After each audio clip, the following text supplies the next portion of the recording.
déjenme introducir como contexto 2 líneas sobre por qué nos importa esta pregunta. Y recordemos una vez más que nos importa esta pregunta porque nuestro país, la Argentina, exporta aproximadamente, depende del año, los precios a veces suben, a veces bajan, pero exporta del orden de 60.000 millones de dólares anuales de exportaciones totales, un PBI de quizás 500.000 millones de dólares. Exportamos relativamente poco como país, exportamos 60.000 millones de dólares, y aproximadamente la mitad de eso viene del complejo agroindustrial. Y una parte muy, muy importante es soja y derivados de la soja y maíz. Entonces, el nivel de precios internacionales a los cuales accede la Argentina no fija los precios, sino que recibe, es tomador de precios en los mercados internacionales, estos son mercados de commodities, son de importancia fundamental para la economía, para la política, para el bienestar social, y los ciclos del precio de los commodities, en particular de commodities agrícolas, que estuvieron altos o muy altos históricamente desde el 2007 quizás o 6 hasta el 2013, y luego bajos hasta el 2020, y ahora parecen nuevamente muy altos, tienen consecuencias muy importantes para nuestro país y para la región también. Otros países de la región son quizás sensibles a otros precios de commodities, no exactamente a nuestra misma canasta, pero somos una región muy sensible a esta pregunta. Entonces, esto es lo que queremos hablar hoy.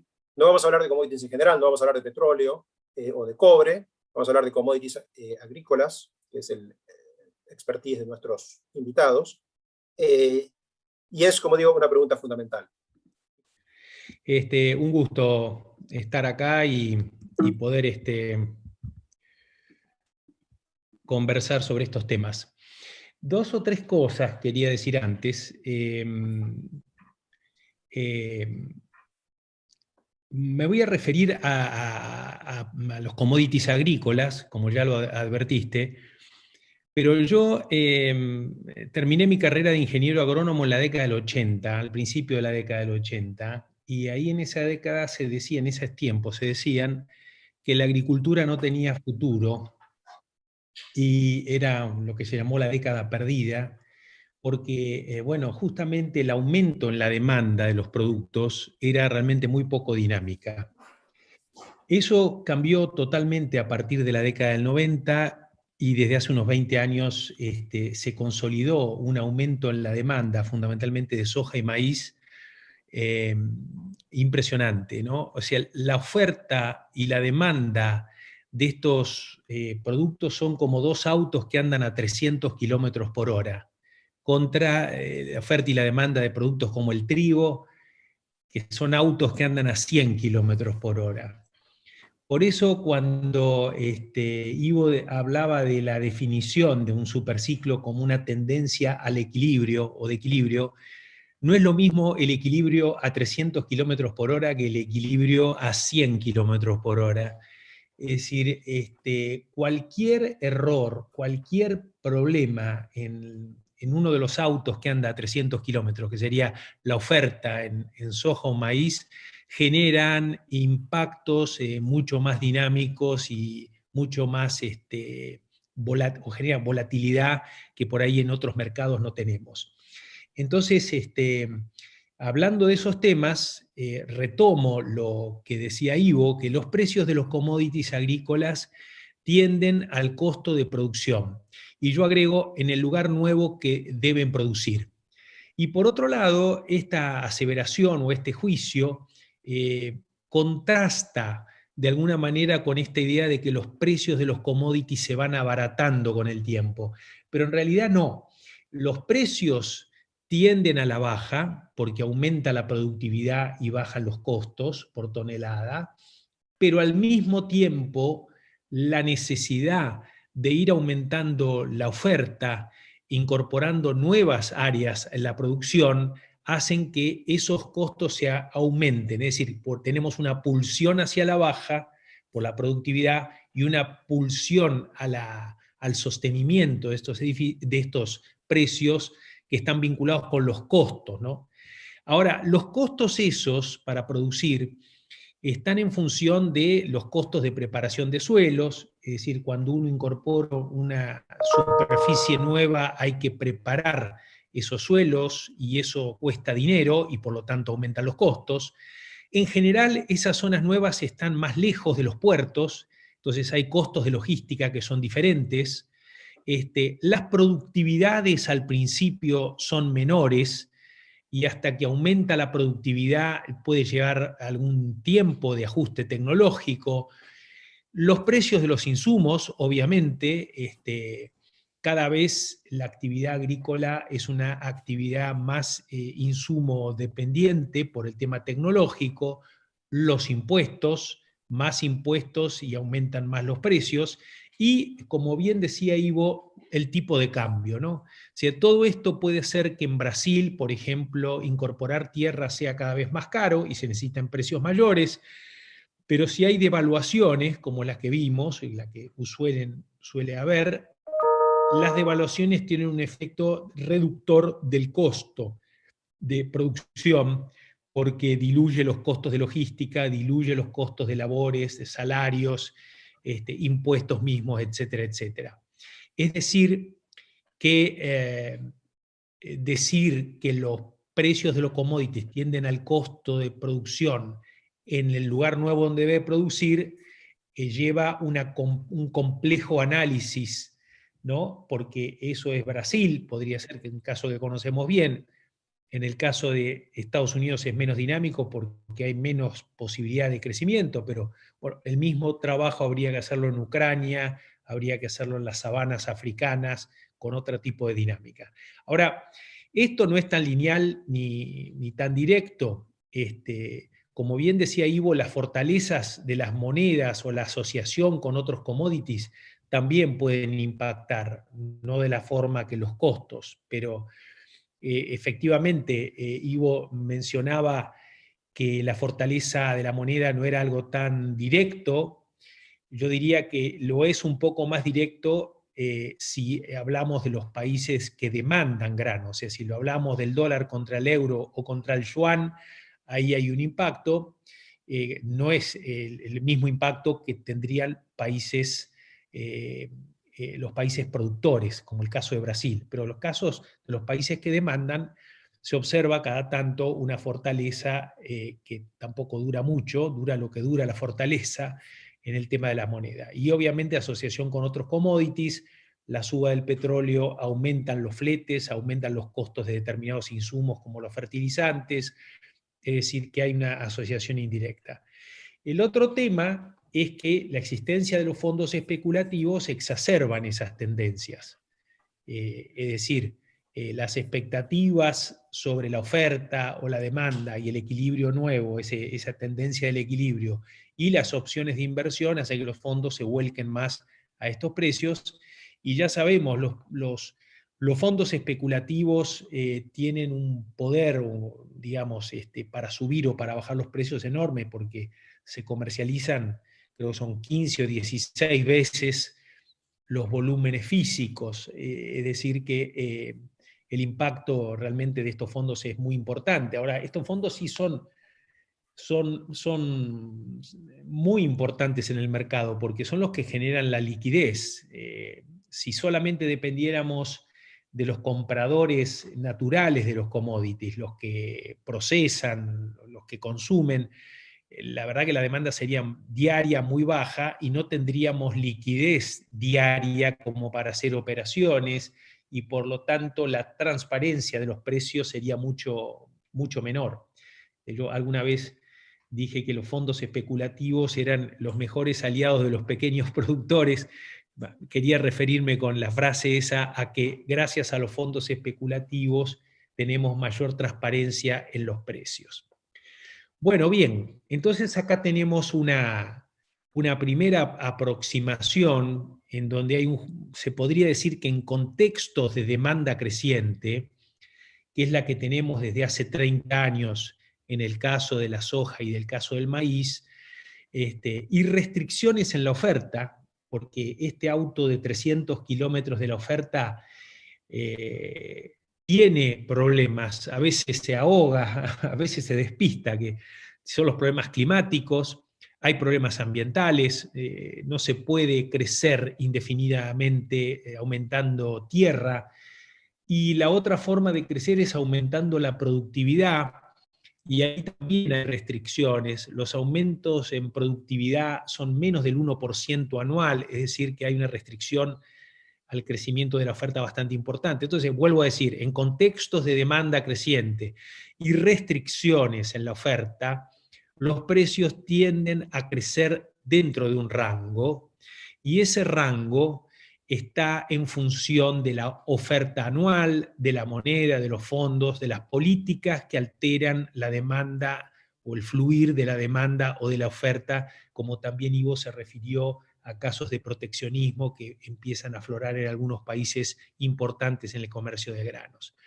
Es decir, que uno podría decir que, que la oferta, la demanda es previsible, ¿no es cierto? Eh, Hay un aumento en la demanda que nosotros podemos prever de aquí a 10 años o 15 años, que está vinculado con lo que está pasando en la China o lo que puede pasar en otros países del Asia-Pacífico, o inclusive está el tema de lo que puede llegar a ser África en un futuro no tan cercano, pero también como aumento de demanda de productos. Y lo que puede decir es que al tener que empezar a producir cada vez más, hay una tendencia a que los precios tengan que crecer. Ahora, ese crecimiento en los precios no es una línea, sino que es un rango. Y ese rango, los precios están arriba de ese rango cuando hay problemas en la oferta, cuando hay un dólar más débil, cuando los fondos se compran o cuando hay políticas que alteran ese flujo. Y también lo mismo al revés, se podría decir que están en el piso del rango, y por eso la tendencia de equilibrio no es a que los precios estén planchados o estén iguales. La tendencia de equilibrio es una tendencia creciente, suave, a la suba, mientras dure la demanda creciente y las restricciones de la oferta. Ahora, la oferta, la demanda más o menos es más visible, salvo en casos como lo del COVID del año pasado, o puede haber problemas como lo que hubo con la gripe africana y demás, pero que tienden, digamos, a compensarse. La oferta es imprevisible, es mucho más imprevisible y más en el contexto de cambio climático y demás, y entonces pueden producirse aumentos violentos en los precios, que lo que buscan es restringir la demanda y buscar un nuevo precio de equilibrio. Entonces, por eso los economistas que estudian esto dicen que la distribución de la curva de precios de estos commodities agrícolas no es una curva normal, sino que es una curva log normal, es decir, que hay probabilidad de ocurrencias de precios altos con muy baja frecuencia, pero las hay. Y eso es por ahí, es lo que vemos cada tanto en las curvas que mostraba Ivo, de que algún tipo de crisis de oferta o algún tipo de problemas más estructurales crearon un aumento dramático, que mucha gente le gusta decir que esos son superciclos o boom de commodities, y en realidad no es más que ajustes sobre ese rango de tendencia, ¿no?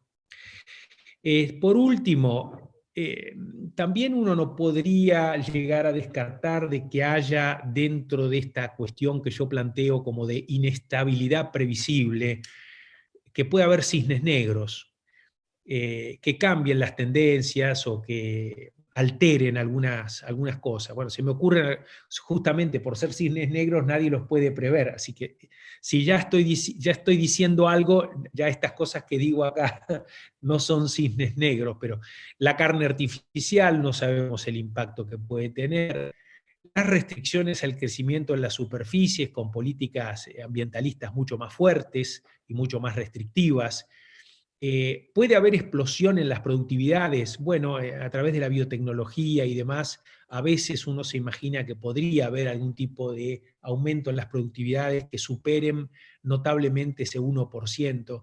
¿Qué va a pasar en China o qué va a pasar en otros países?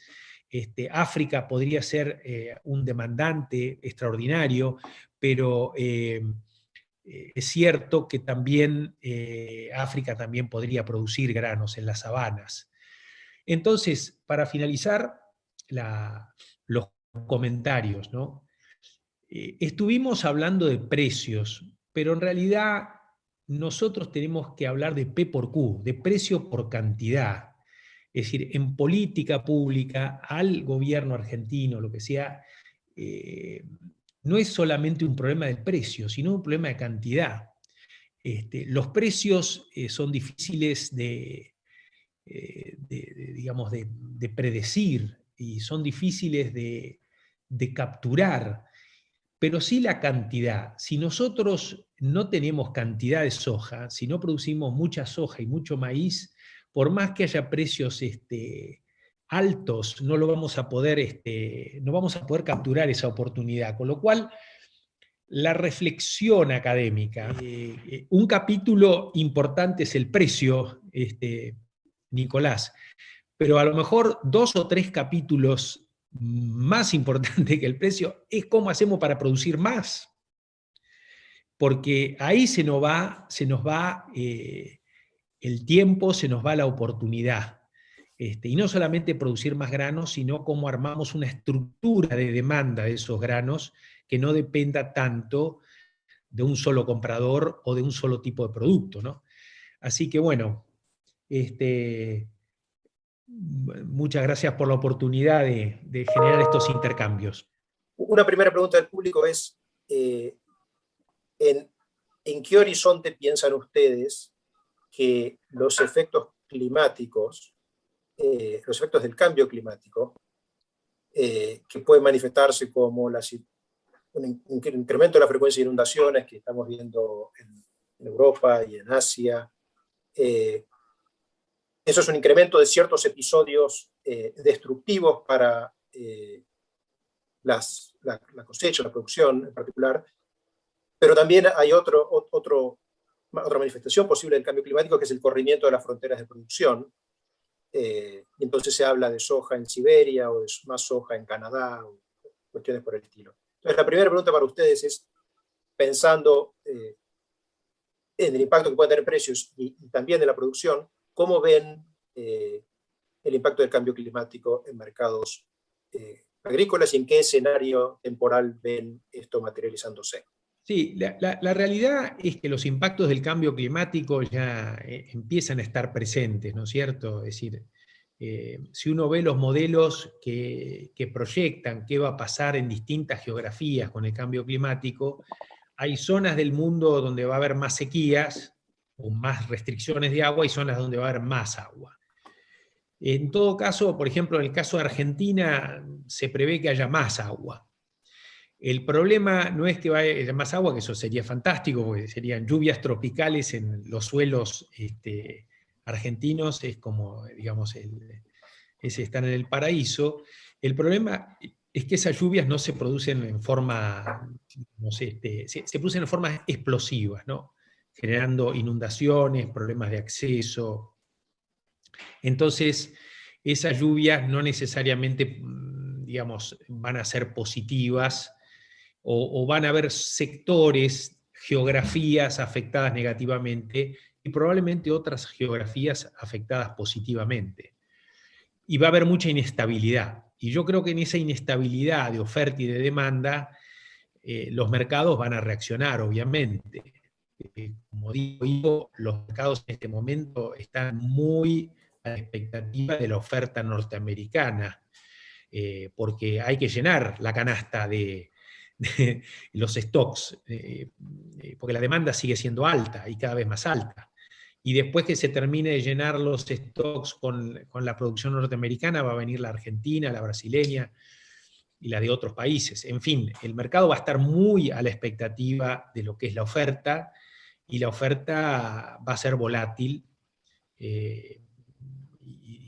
y el cambio climático nos va a afectar. Ahora, es decir, ¿cómo trabajar contra eso? Y bueno, obviamente las medidas que hagan mitigar estos impactos en el largo plazo, y en el corto plazo tiene que ver con la tecnología, tiene que ver con la infraestructura. Por ejemplo, yo viví varias inundaciones en la Pampa Húmeda, y el problema de la inundación no es tanto lo que se llena de agua, sino el acceso por caminos a las zonas donde las lomas, que producen muchísimo más porque hay más agua.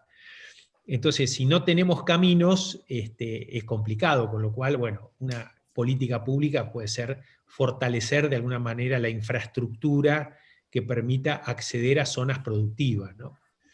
Pero bueno, es un problema y es un foco de incertidumbre, y que se suman a otras incertidumbres. Por ejemplo, la política, por ejemplo, las reacciones proteccionistas. En fin, son incertidumbres que no ayudan para nada a generar señales estables para que se aumente la producción y demás. Siempre tendemos a pensar que China es algo que no entendemos, que es una caja negra y demás, pero si ves la historia y la proyección de lo que vienen haciendo, yo recuerdo haber ido a China, digamos, en el fines de la década del 90 a participar de algunos congresos, y ya ahí preveíamos cómo iba a ser el aumento en la demanda, que después, bueno, fue superior a lo que pensábamos, ¿no? Pero si vemos un poco la proyección, claro, está en este tema de la gripe digamos, y uno nunca sabe si recompone stock o no, pero en el fondo eso puede hacer que la demanda no desaparezca, se reduzca algún año y aumente otro, pero la tendencia es creciente, ¿no? En soja y en maíz, y ellos mismos, me acuerdo que cuando yo estuve, hablaban de hasta el 2030 una tendencia creciente que la fueron respetando. Fue la realidad. Del 2030 en adelante, bueno, no sabemos muy bien, eh, si la demanda china se va a sostener de la forma, con la velocidad que viene teniendo, y uno piensa que quizá esa demanda puede ser reemplazada por otros países, la India, África, en fin, otros países, inclusive otros productos, legumbres podrían ser, pero bueno, me parece que eso hay que ir viéndolo. Yo eh, confío, digamos, en la demanda de China desde hace 20 años. La realidad siempre supera mi confianza, digamos. Fernando Vilela, conocido y amigo de varios de nosotros, nos pregunta, en relación al comentario que hacías vos, Gustavo, posiblemente de cómo producir más, o qué otras cosas producir, nos pregunta cómo evalúan la posibilidad de incorporar nuevos usos que traccionen la demanda, por ejemplo, bioinsumos o bioplásticos, en el contexto de una economía más verde. Sí. Gustavo, ¿pensás que esto puede ser cuantitativamente relevante? Además de deseable con No sé cuestiones si ambientales. cuantitativamente relevante en términos de toneladas, pero sí en valor producto, ¿no? En valor producto, sí. Bueno, sí. Ahora visité unos campos de cannabis acá en Uruguay, que con 30.000 hectáreas de cannabis es el mismo valor producto que con 35 millones de hectáreas en Argentina. Es decir, en términos de valor producto es muy probable, obviamente no el cannabis, porque no hay consumo para 30.000 hectáreas, pero otros productos sí podrían ser que en términos de valor producto sí. En términos de volúmenes, daría la impresión de que es difícil buscar otros usos que reemplacen a las proteínas, al uso como alimento en las proteínas, ¿no? Me da la impresión de que eso va a ser algo que se va a ir construyendo en el camino, ¿no? El uso para peces, no sé, la producción de peces podría ser también. Obviamente que todo lo que es carne artificial no es que no usa maíz y soja, usa menos cantidad, tiene una eficiencia de conversión mayor, pero eso reduciría la demanda, como decía Ivo, es probable. Pero me da la impresión de que eso se va a ir construyendo con el tiempo. Hay un punto importante, el 30% de la producción de grano se desperdicia en el mundo. Es decir, si nosotros mejoramos el almacenaje, los desperdicios y demás, bueno, en fin, también va a ser una forma de mitigar eso. Pero yo creo que eso va a contribuir a que la curva a partir del 2030 se achate, ¿no? Que no tengamos autos que anden a 300 kilómetros por hora, sino que anden a 200 kilómetros por hora o a 150 kilómetros por hora. En línea con este comentario del cisne negro y de la potencial menor demanda o crecimiento de la demanda menos veloz, en Ditela hemos hecho un ejercicio a primer orden de simulación, cuál sería el efecto de una adopción en los próximos 10 años de plant-based meat, o sea, de carne vegetal, y si el 10% de la carne animal fuera reemplazada por carne de origen vegetal, que es un supuesto comparable a la adopción de leche vegetal contra leche animal. Sí. Y si uno, muy a primer orden, multiplica esa sustitución de animales, que entonces no necesitan soja y maíz, y la multiplica por las elasticidades o sensibilidades, que son los parámetros que trasladan cantidades a precios, lo que vemos, y es un cálculo de primer orden, es una caída en el precio de la soja y del maíz del orden entre el 15 y el 30%, más en la soja, que se usa más para alimentar animales que el maíz, que es una caída significativa. Y es una caída, un movimiento del orden del 20 o 30%, que es un movimiento permanente, no es un shock de un año por una mala cosecha. Es algo comparable en magnitud a el desplazamiento de precios que se dio en el 2005 al 2010 por la emergencia del biocombustible, del maíz, del etanol en Estados Unidos. Ahora, eso, perdóname, Nico, eso tiene un límite, ¿no? Yo tengo un amigo que dice que el mejor remedio para los bajos precios son los bajos precios.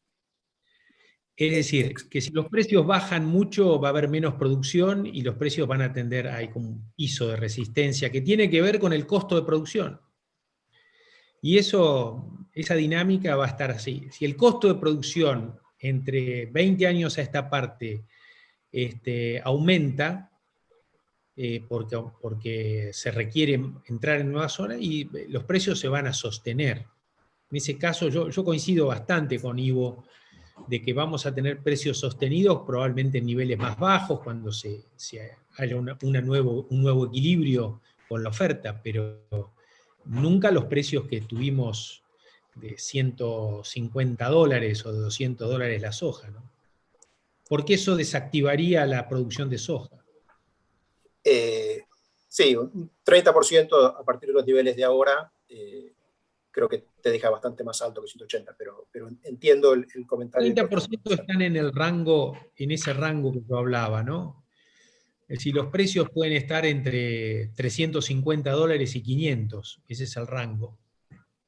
Pueden estar arriba o pueden estar en el piso, ¿no?